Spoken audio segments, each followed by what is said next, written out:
కొట్టు పని చేసేవారి గురించి చాలా తప్పుగా మాట్లాడింది. అందుకే నేను ప్రతి పనిని గౌరవంగా చూడాలని చెప్పాను. నేను మాట్లాడింది తప్ప? ఏంటి మామా, చెప్పండి. వచ్చిన ఆంటీ పిన్నికి ప్రాణ స్నేహితురాలు, చిన్నప్పుడు కలిసి చదువుకున్నవాళ్ళు. ఆ విషయం తెలుసా నీకు? ఆవిడ ఎవరైతే నాకేంటి మామా, తప్పు ఎవరు చేసినా తప్పే కదా. చిన్న పెద్ద తేడా చూసుకోవా? పెద్దవాళ్ళు పొరపాటు చేసినా మనం చూసి చూడనట్టుగా పోవాలి. నాకు తెలిసినంత వరకు పిన్నికి ఇంట్లో ఇంత అవమానం ఎప్పుడూ జరగలేదు. తను చాలా హర్ట్ అయింది, బాధపడుతుంది. దానికి నన్నేం చేయమంటారు? పిన్నికి సారీ చెప్పు. క్షమాపణ అడగాల్సింది తప్పు చేసిన వాళ్ళని కదా మామా. నేనేం తప్పు చేశాను? నువ్వు తప్పు చేశావని నేను అన్నానా? మరి క్షమాపణ చెప్తే నేను చెయ్యని తప్పుని ఒప్పుకున్నట్టే కదా. జరిగిన దానికి నాన్న, బాబాయ్ అందరూ నీ మీద కోపంగా ఉన్నారు. పిన్నికి నువ్వు సారీ చెప్పాల్సిందేనని పట్టుబడుతున్నారు. లేదంటే నువ్వు ఇంట్లో ఉండడానికే వీల్లేదు అంటున్నారు. వాళ్ల సంగతి పక్కన పెట్టండి. జరిగిన విషయం గురించి మీరేమనుకుంటున్నారు? సరే, నేనొక ప్రశ్న అడుగుతాను, సమాధానం చెప్తారా? ఏంటది? నేనెవర్ని? ఈ ఇంట్లో నా ప్లేస్ ఏంటి? మీ కుటుంబంలో నా స్థానం ఏంటి? అవన్నీ తర్వాత తీరిగ్గా మాట్లాడుకుందాం. ముందు నువ్వొచ్చి పిన్నికి సారీ చెప్పు. అంటే నేను అడిగిన ప్రశ్నకు సమాధానం చెప్పరా? చెప్పలేరా? ఇప్పుడు నీ ప్రశ్నకి సమాధానం చెప్పడం ముఖ్యమా? అవును, అదే ముఖ్యం. సొంత కోడల్ని పట్టుకుని ఇంటి పని మనిషిగా పరిచయం చేసింది మీ పిన్ని. ఆ అవమానం నా ఒక్కదానికే కాదు, మీ అందరికీ కూడా. అవమానాలు, ఆత్మాభిమానాలు ఆవిడికి మాత్రమేనా? నాకుండవా మామా? చెప్పండి. సీత, అనవసరంగా నా టైం వేస్ట్ చేయకు. ఇప్పుడు నువ్వు వస్తావా రావా? మీ పిన్నికే భయపడిందాన్ని నేను. మీ అరుపులకు అస్సలు భయపడును. మా పిన్నికి సారీ చెప్పనంటావు, అంతేగా? అంతే. నేనంటే నీకే మాత్రం లెక్కలేదన్నమాట. అలా అని ఎందుకు అనుకుంటారు? నా మాటకి నువ్వు విలువ ఇవ్వనప్పుడు ఈ ఇంట్లో నాకేం గౌరవం ఉంటుంది? నా భార్యగా నీకేం మర్యాద ఉంటుంది?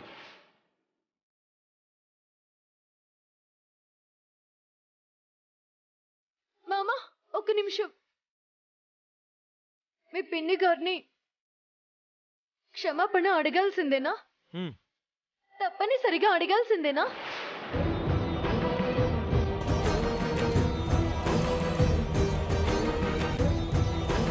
సరే మామా, కానివ్వండి. మీకోసం, మీ సంతోషం కోసం, మీ పరువు మర్యాదలను కాపాడడం కోసం నేను ఏం చేయడానికైనా రెడీ. ఆఫ్టర్ ఆల్ ఒక చిన్న క్షమాపణ అడగలేనా? కానీ మామా, మీరు మరీ ఇలా పిరికివాడిలా ఉండకండి. నా మనసుకు చాలా కష్టంగా అనిపిస్తుంది.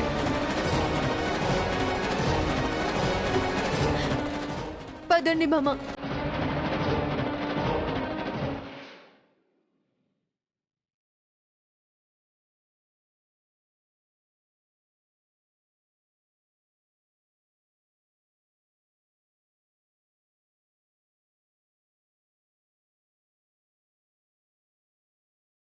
నా ప్రాణ స్నేహితురాలి ముందు నా పరువు తీసింది జన. ఈ అవమానాన్ని నేను భరించలేకపోతున్నాను. ఈ విషయాన్ని నేనంత తేలిగ్గా వదిలిపెట్టిన మహా. ఆ పిల్ల వచ్చి నిన్ను క్షమాపణ అడిగిందా? సరే సరే, లేదంటే ఇప్పుడే ఈ క్షణంలోనే తనని ఇంట్లోంచి గెంటేస్తాను. ఈ మాట రామ్కి కూడా చెప్పాను. ఏంటన్నయ్య, ఇంత జరిగా కూడా తన్ని ఇంట్లోనే ఉంచుతావా? సీత మర్యాదగా చెప్తే వెళ్లిపోయే రకం కాదు నాన్న. ఇంట్లో డైమండ్ నెక్లెస్ దొంగతనం చేసిందని కంప్లైంట్ ఇచ్చి జైలుకు పంపించేద్దాం. అలా చేస్తే వాళ్ళ నాన్న ఊరుకుంటాడా? ఎందుకంత దూరం ఆలోచిస్తారు? నన్ను అడిగితే ఒక మంచి లాయర్ని సంప్రదించి విడాకులు ఇప్పించేస్తే మ్యాటర్ క్లోజ్ అయిపోతుంది. నోరు ముయ్యండి.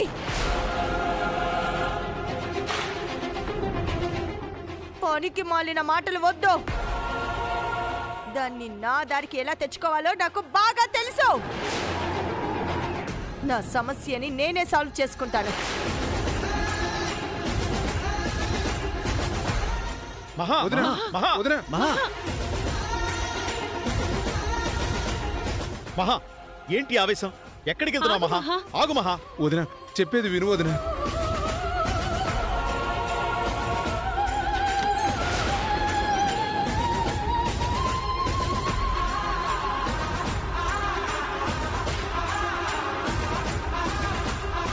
చెప్పు, ఆలస్యం చేయకు. తెలుగులో అడిగనా, ఇంగ్లీషులో అడిగనా? నీకొచ్చిన భాషలో ఏడు.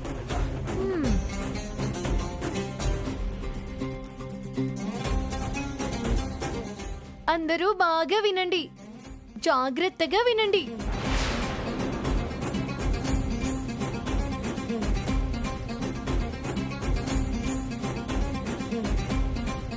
మహాలక్ష్మి గారు, మీ స్నేహితురాలతో తప్పుగా మాట్లాడినందుకు నన్ను క్షమించండి.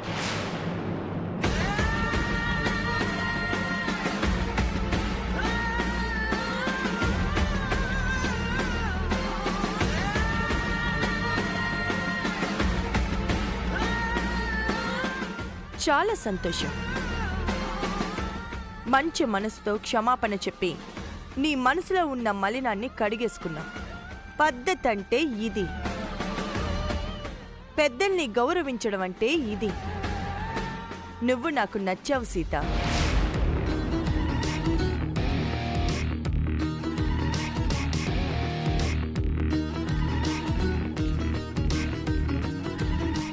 ఈ శుభ సందర్భంలో నీకొక గుడ్ న్యూస్. వచ్చే 20వ తారీఖు గురువారం నాడు మీ ఇద్దరికి పెళ్లి రిసెప్షన్ ఏర్పాటు చేద్దాం అనుకుంటున్నాను.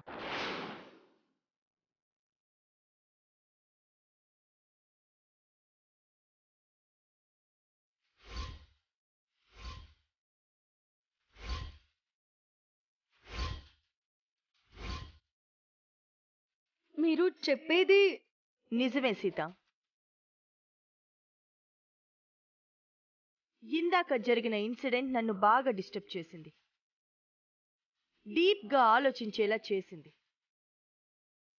నేను నా ఫ్రెండ్ బాధపడ్డ విషయం గురించి ఆలోచించాను, కానీ నీ పాయింట్ ఆఫ్ వ్యూలో ఆలోచిస్తే నీ పెయిన్ నాకు అర్థమైంది.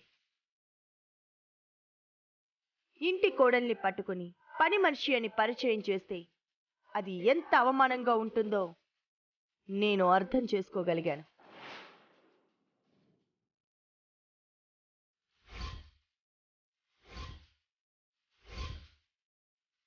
ఈరోజు ఈ ఫ్రెండ్ దగ్గర అబద్ధం ఆడాను. ఇలా జీవితాంతం ఎంతమంది దగ్గర అబద్ధం ఆడగలను అని నన్ను నేనే ప్రశ్నించుకున్నాను. నా మీద నాకే అసహ్యం కలిగింది. అందుకే ఈ నిర్ణయం తీసుకున్నాను. ఇక నుంచి నువ్వు కూడా ఈ ఇంటి మనిషివే, మా కుటుంబ సభ్యురాలివే.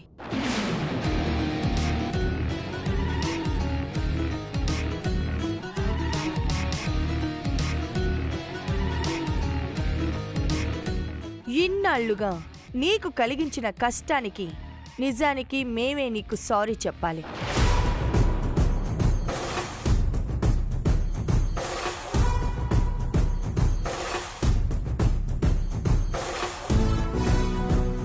అంత మాట అనకండి అత్తయ్య, మీరు రియలైజ్ అయ్యారు, నాకు అదే చాలు.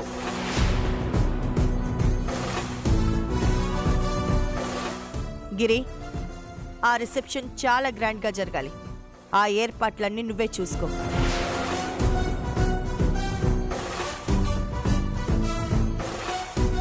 అర్చన, మన బంధుమిత్రులందరినీ ఇన్వైట్ చేసే బాధ్యత నీది.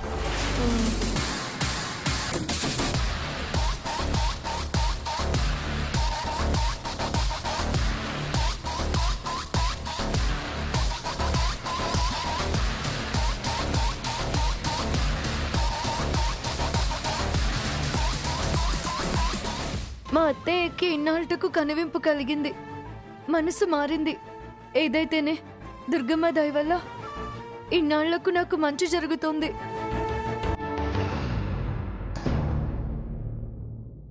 ఏంటి మహాలక్ష్మి, మా అందరికీ ఇంత షాక్ ఇచ్చావు?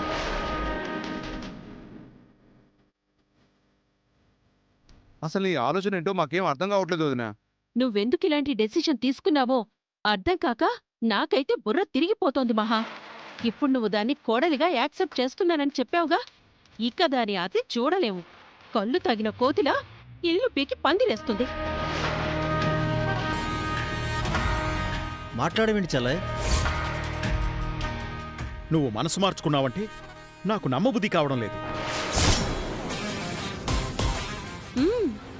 ఈ మహాలక్ష్మి వజ్రం లాంటిది. అంత త్వరగా మనసు మార్చుకుంటుందని ఎలా అనుకున్నారు?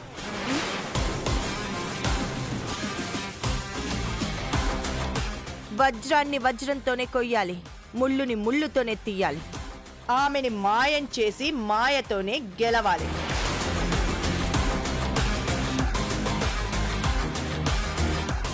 అందుకే ఒక అద్భుతమైన ప్లాన్ వేశాను.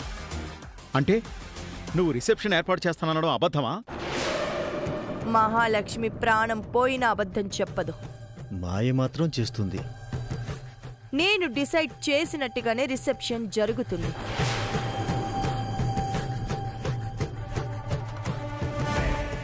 కానీ రామ్ పక్కన భార్య స్థానంలో ఉండేది మాత్రం సీత కాదు, మరి మధుమిత.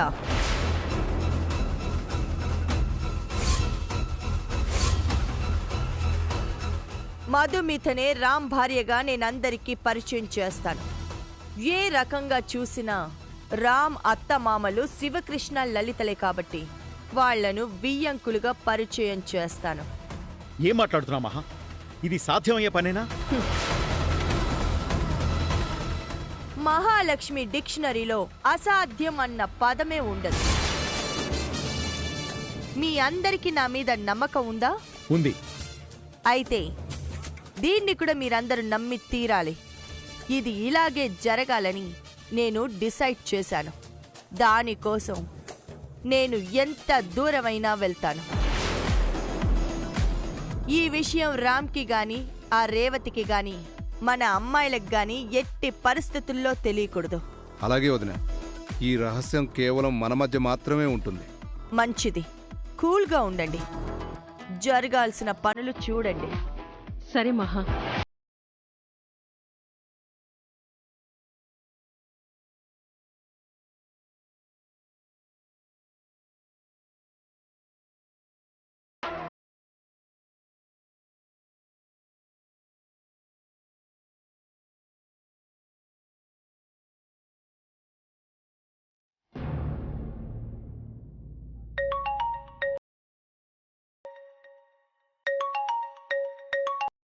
హలో సీత, బాగున్నావు తల్లి? బాగున్నాను నాన్న. మీరెలా ఉన్నారు? స్టేషన్లో ఉన్నారా? లేదమ్మా, ఇంట్లోనే ఉన్నాను. అమ్మా, నానమ్మ, పిన్ని కూడా ఉన్నారు. లలిత, సీత ఫోన్ చేసింది. హలో సీత, ఎలా ఉన్నావే? అమ్మా సీత, ఆరోగ్యం బావుందా? మేమెప్పుడూ నీ గురించి ఆలోచిస్తూ ఉంటాం. సీత, మీ అత్తగారు నిన్నింకా ఇబ్బంది పెడుతుందంటే? అబ్బబ్బబ్బబ్బబ్బబ్బా! Why group talking? 1 by 1 talking. I telling. మీ అత్తయ్యకు ఆ 3 లక్షలు ఇచ్చావా సీత? హెడ్ ఎత్తుకుని మరీ ఇచ్చాను నాన్న. మీకు ఒక గుడ్ న్యూస్ చెప్పాలని ఫోన్ చేశాను. గుడ్ న్యూసా? ఏంటి అది? త్వరగా చెప్పవే, ఏదైనా విశేషమా? నిన్నగాక మొన్న పెళ్ళయింది, అప్పుడే విశేషమేంటే? నువ్వు నీ ఆత్రం తప్ప. మీ మాటలు అయిపోయాయా? నేను మాట్లాడేదా? చెప్పమ్మా. ఇప్పుడు మా అత్తగారు నాతో గుడ్డుగా ఉంటున్నారు, నవ్వుతూ మాట్లాడుతున్నారు. సీత, నిజమేనా? అంతేకాదమ్మా, ఈ నెల 20వ తారీఖున నాకు రామ్ గారికి రిసెప్షన్ ఏర్పాటు చేశారంట. రిసిపిస్నా? ఏంటి అది?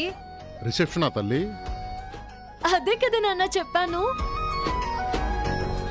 మీ పిన్నికి నీవు ఇంగ్లీష్ అర్థం కాలేదులేమ్మా. నాన్న, అది ఇంగ్లీష్ కాదు, ఇంగ్లీష్. అదేలేవే, 20వ తారీఖు మీ రిసెప్షన్ అన్నమాట. అవునమ్మా. అయితే మీ అత్తగారు నిన్ను కోడలుగా ఒప్పుకుందన్నమాట. చాలా మంచి వార్త చెప్పావు సీత. మహాలక్ష్మి గారు ఇంత తొందరగా మనసు మార్చుకుంటారని అస్సలు అనుకోలేదు సీత. ఆ అమ్మవారే ఆవిడ మనసు మార్చింది. మరి మన ఊరి అమ్మవారు సో పవర్ఫుల్. త్వరలోనే మా అత్తారింటి నుంచి మీకు పిలుపొస్తుంది. పంచునకు అందరూ రావాలి. రాకుండా ఎలా ఉంటాం సీత? నీ పెళ్ళి ఎలాగూ హడావుడిగా కంగారుగా జరిగిపోయింది. కనీసం మీ రిసెప్షన్ చూసైనా సంతోషపడతాం. నాకు కూడా హ్యాపీగా ఉంది నాన్న. వెంటనే మీకు ఫోన్ చేసి చెప్పాలనిపించింది. ఇక ఉంటాను. ఒక్క నిమిషం ఆగవే. ఏయ్ నీల,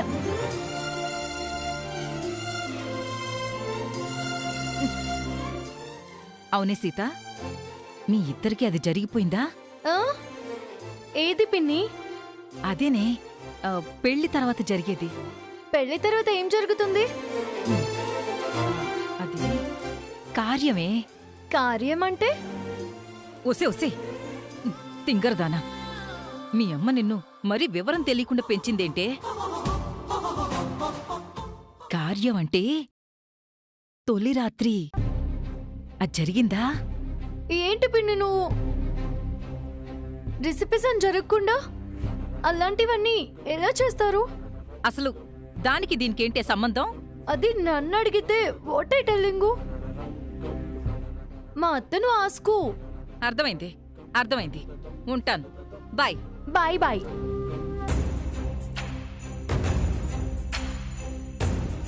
పిన్ని కార్యం గురించి అడుగుతుందేంటి? ఏదో గడుసుదాన్ని కాబట్టి గట్టెక్కాను.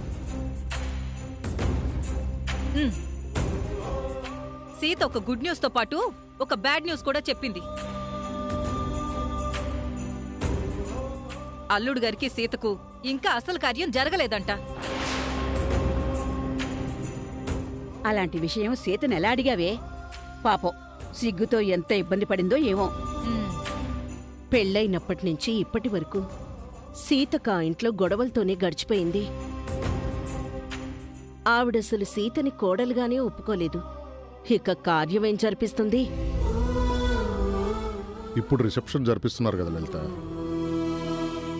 అది అవ్వగానే కార్యం జరిపిస్తారేమో.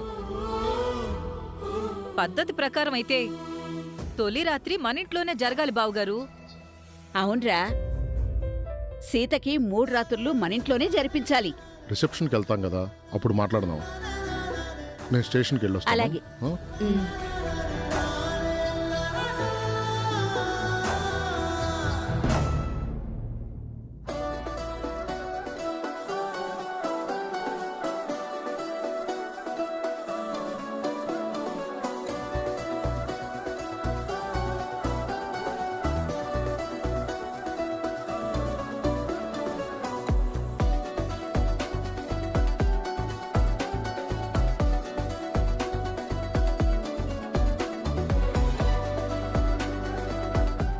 ఏంటి అందరూ సైలెన్సర్ గా ఉన్నారు? సైలెంట్గా ఉంటే సైలెన్సర్ అంటుందేంటి? ఓ, అన్నం తినే ముందు ప్లేయర్ చేస్తున్నారా? ప్లేయరా? ప్రేయర్ అనుకుంటా. దీనికి సైలెంట్కు సైలెన్సర్కు ప్రేయర్కు ప్లేయర్కు తేడా తెలీదు. అన్నం తినే ముందు ప్లేయర్ చేశారంటే అప్పుడు తిన్న అన్నం చక్కగా డిజెస్ట్ అవుతుంది. దీని ఇంగ్లీష్ వింటుంటే అన్నం తినకుండానే వాంతొచ్చేలా ఉంది. నీకు వాంతొస్తుందేమో, నాకు తినాలన్నా ఆకలి చచ్చిపోతుంది. ప్రేయర్ కాదు, పిన్ని కోసం వెయిట్ చేస్తున్నాం. ఎందుకు ఎయిట్ చేయడం? తినొచ్చు కదా. మీ అత్తగారు రాకుండా ఇంట్లో ఎవరు తినకూడదు సీత. హా, కావాలంటే నువ్వు తినమ్మా, నీకు ఆ రూలేం వర్తించదు. నేనే కాదు, మీరు కూడా కాదు, ఎవరు కూడా అన్నాన్ని ఎయిటింగ్ చేయించకూడదు. మనం అన్నం కోసం ఎదురు చూడాలి తప్ప అన్నం మన కోసం ఎదురు చూస్తే అది పెద్ద పాపం.